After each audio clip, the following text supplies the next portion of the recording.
April 1945. Camp Florence, Arizona. The desert sun fell like a hammer, relentless and unblinking. Greta Hoffman climbed down from the transport truck with rope burns still raw on her wrists, expecting the nightmares she'd been warned about all her life. Brutal guards, hunger, humiliation. Her grandmother's voice echoed in her head from the Munich station 3 months earlier. Die with honor. Don't let them break you. She had prepared to resist until death. Instead, the first shock came at supper.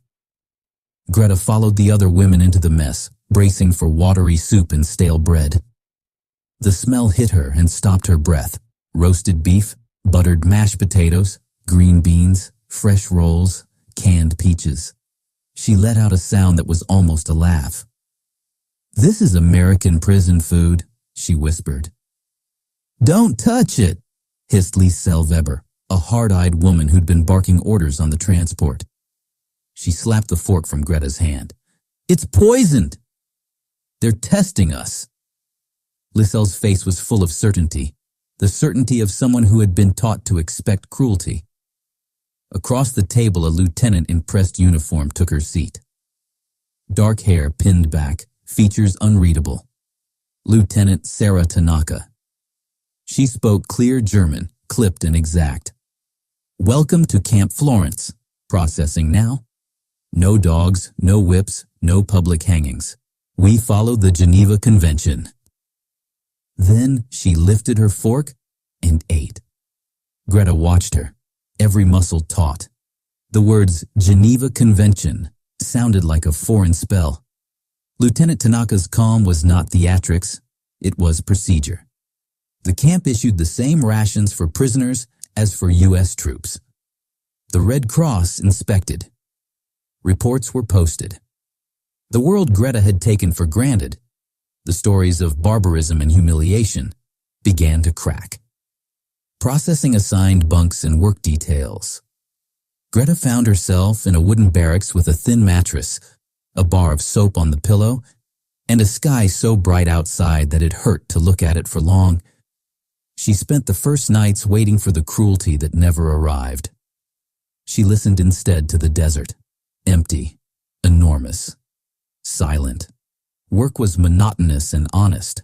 Laundry, laundered uniforms flapping on lines, kitchen shifts that smelled of real coffee.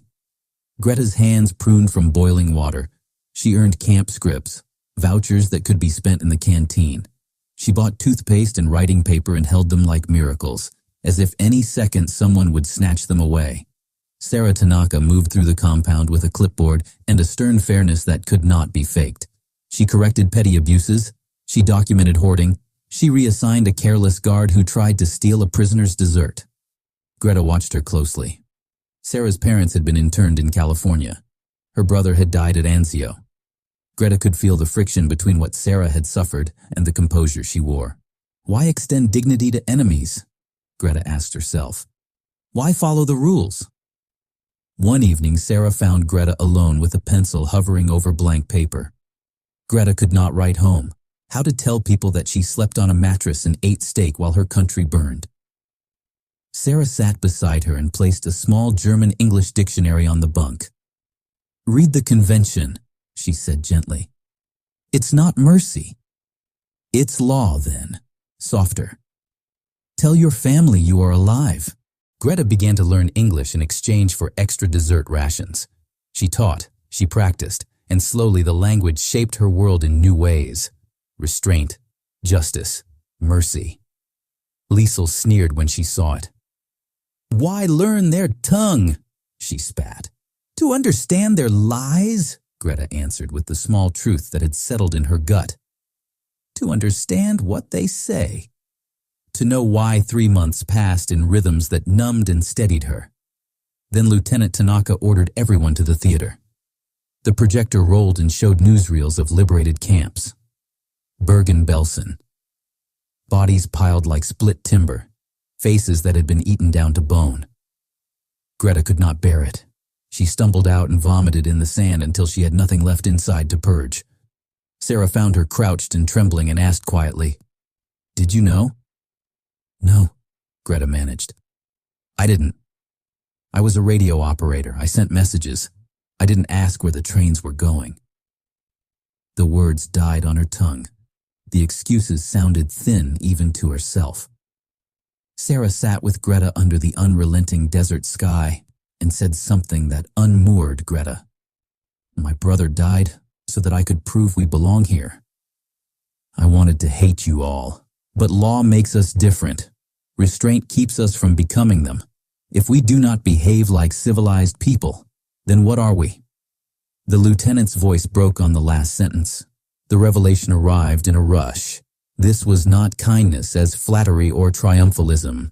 It was a deliberate refusal to reduce people to monsters. The fact of being treated human did not erase guilt or loss. Greta's Red Cross envelope arrived days later with the final proof. Her mother and little brother had died in the Dresden firebombing. Her grandmother had hanged herself after the surrender. The paper in her hand was thin and absolute. Grief unstitched her. For days she refused food. Liesel confronted her in the barracks. Fury and accusation poured out. You eat while our families die. You smile. You sing with the enemy. You're a traitor. Words became blows. Greta answered with hands and fists and fury that felt like release. Guards dragged her into isolation, a small concrete cell with a cot and a bucket, and a silence designed to be a punishment. On the third day, Sarah came and sat against the bars without unlocking the door. I read the report, she said softly. I'm sorry. Greta's jaw tightened. Sorry doesn't bring anyone back. No, Sarah agreed. It doesn't. But the fact you survived, you can let it become ash inside you, or you can do something with it. People will need translators, people who can help reunite children, locate missing names, build bridges between languages.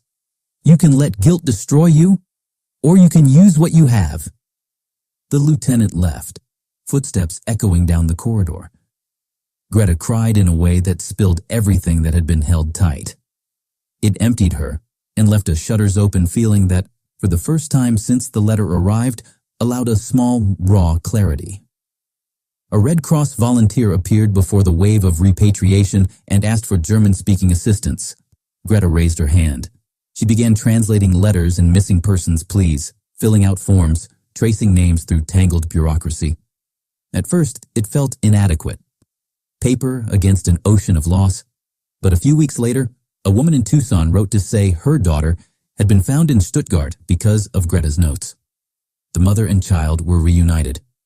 Greta read the letter until the lines blurred. One small thread mended. It mattered more than she expected. The camp's last weeks were a flurry of paperwork and departures. Women signed statements about their treatment and what they had seen. Liesel refused to sign, clinging to the march of her outrage. Greta sat, pen steady, and wrote in careful English, I came expecting cruelty. I was given steak. I expected savagery. I found law. I do not understand mercy, but I witnessed it. I will spend my life learning to pass it forward. Lieutenant Sarah read the statement, folded it, and in a rare moment let something like softness cross her face. Good luck, she said. Greta returned to Germany a different woman than the one who'd boarded the truck in Arizona. She carried a dictionary and a stack of translated letters and a new, fragile purpose. She had learned that survival was not betrayal, that law could be an act of repair, and that small acts, a can of milk handed to a child, a translated note that led to a reunion, could be the first bricks of a world rebuilt. Years later, when she told the story, she would always begin with the meal. The night a foreign army set a plate of roast beef before her, and in doing so, forced her to reckon with the most dangerous question of all, what it means to be human.